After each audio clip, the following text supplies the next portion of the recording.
নির্বাচনের আগে বিচার এবং সংস্কারের একটা দৃশ্যমান অগ্রগতি দরকার। তো এই যে গত কয়েকদিন ধরে সংস্কার কমিশনে আলাপ আলোচনা হচ্ছে, আপনারা তো দেখছেন একই বিষয় নিয়ে একাধিকবার দফায় দফায় আলোচনা হচ্ছে। কোন রাজনৈতিক দল তো এইটা তার লাগবে, কোন রাজনৈতিক দল এইটা না হলে তারা সংস্কার মানবে না। বিভিন্ন ধরনের চাপ এবং প্রেক্ষাপটের কারণে ঐক্যমত্য কমিশনও কিন্তু তার জায়গা থেকে সরে আসছে। আপনারা দেখেছেন যে ক্ষমতার ভারসাম্য আনয়নের জন্য যে আপনার এনসিসি বা ন্যাশনাল কনস্টিটিউশনাল কাউন্সিল বা জাতীয় সাংবিধানিক পরিষদ একটা ভালো ধারণা ছিল। একটি বড় রাজনৈতিক দল সহ কয়েকটি দল একমত না থাকায় সরকারের ঐক্যমত্য কমিশনও কিন্তু সেই জায়গা থেকে সরে এসেছে। কাজেই রাজনৈতিক পরিস্থিতিতে আমাদেরও পজিশন চেঞ্জ করাটা কিংবা সরে আসাটা এইটা একটা স্বাভাবিক। তবে আমরা মনে করি যে বাংলাদেশের গণতান্ত্রিক অগ্রযাত্রায় আগামীর ভবিষ্যৎ নির্ধারণের ক্ষেত্রে একটা অবাধ সুষ্ঠু নিরপেক্ষ নির্বাচন বাংলাদেশের জন্য জরুরি। সেই নির্বাচনের জন্য পরিবেশ আগে সৃষ্টি করতে হবে। সেই জন্য সরকারের যে সময়টা লাগে সেই সময়টা সরকারের নেওয়া দরকার। এবং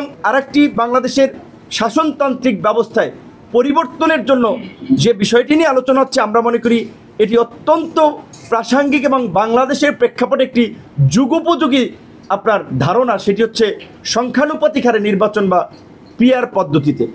এখন আমাদের দল 2021 সালে যখন আমরা ঘোষণা করি বা দল যখন প্রতিষ্ঠিত হয়, তখনই এই দলের ঘোষণাপত্রে 21 দফা কর্মসূচিতে ছিল যে ভারসাম্যপূর্ণ সংসদের জন্য আমরা আনুপাতিক হারে নির্বাচন চাই এবং দ্বিকক্ষ বিশিষ্ট সংসদ চাই। এখন এটা আমাদের দলের পজিশন। এখন দেখা যায় বাংলাদেশের স্বাভাবিকভাবে একটি বড় রাজনৈতিক দল সহ তাদের অনেক মিত্ররা পিআর পদ্ধতি চায় না। তাহলে এখন আমি চাইলে তো হবে না।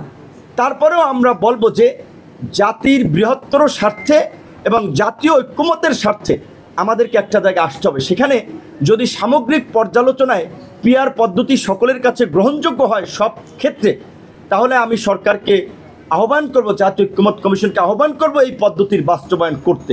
আর যদি পুরো প্রক্রিয়ায় সংখ্যানুপাতিক নির্বাচন কিংবা পিআর পদ্ধতির প্রয়োগ সম্ভব না হলেও যেই আলোচনাটি হচ্ছে, অন্তত একটা জায়গা আমাদেরকে যেতে হবে। সেটি হচ্ছে যে অনেক দল বলছে যে সংসদ দ্বিকক্ষ বিশিষ্ট সংসদের অন্তত উচ্চকক্ষে পিআর।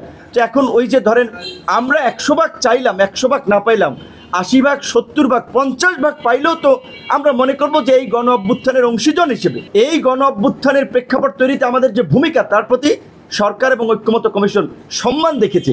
সেই জায়গা থেকে আমাদের একটা সমর্থন থাকবে। পাশাপাশি বাকি দলগুলোরও কিন্তু মতামত এবং অবস্থান থাকতে হবে যে তারা কি পুরোটা পিআর চাচ্ছে নাকি শুধু উচ্চকক্ষে পিআর।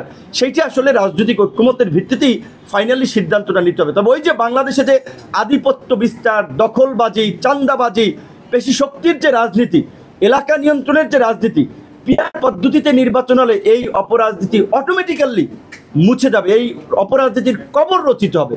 সেই ক্ষেত্রে তো অনেকে চাবে না। পিআর পদ্ধতিতে যদি নির্বাচন হয় আধিপত্য বিস্তার থাকবে না। এই যে দীর্ঘদিন ধরে আমাদের সুশীল সমাজ স্থানীয় সরকারকে আপনার ক্ষমতায়ন করার জন্য আপনার উন্নয়ন কর্মকাণ্ডে এমপিদের যুক্ত না হওয়ার জন্য যে কথাগুলো বলছে, পিআর পদ্ধতিতে হলে উপজেলার চেয়ারম্যান, ইউনিয়ন পরিষদের চেয়ারম্যান, তাদের ক্ষমতায়ন হবে, তারা উন্নয়ন কর্মকাণ্ডে ব্যস্ত থাকবে, এমপিরা আইন প্রণয়ন নিয়ে ব্যস্ত থাকবে। এমপিদের কাজ তো আসলে পাবলিক টয়লেট উদ্বোধন করা কিংবা 5 লাখ টাকার সড়ক উদ্বোধন করা না। এই ক্ষেত্রে স্থানীয় সরকার শক্তিশালী হবে। পিআর পদ্ধতিতে নির্বাচন হলে আমাদের যে কেন্দ্র দখল, সিল মেরে একজনে কেন্দ্র দখল করে জিততে চাওয়ার প্রবণতা, এইটা থাকবে না। হানাহানি মারামারি রাজনীতি থাকবে না। তারপর নির্বাচনে যে কালো টাকার প্রভাব, ভোট কেনা, কে এমপি হবে এটা তো কেউ জানবে না। কাজে এই কালো টাকার প্রভাব থাকবে না। পিআর পদ্ধতিতে সুবিধা, এই অসুবিধা দুই একটা হলেও অনেকগুলো সুবিধা আছে। সবাই বিবেচনা করুক। আমরা ইস্যুটা তুলেছি, অন্যান্য দলও এটার সাথে আছে। সবাই আলাপ আলোচনার প্রেক্ষাপটে যেই সিদ্ধান্ত হয় আমরা সেটাতেই একমত।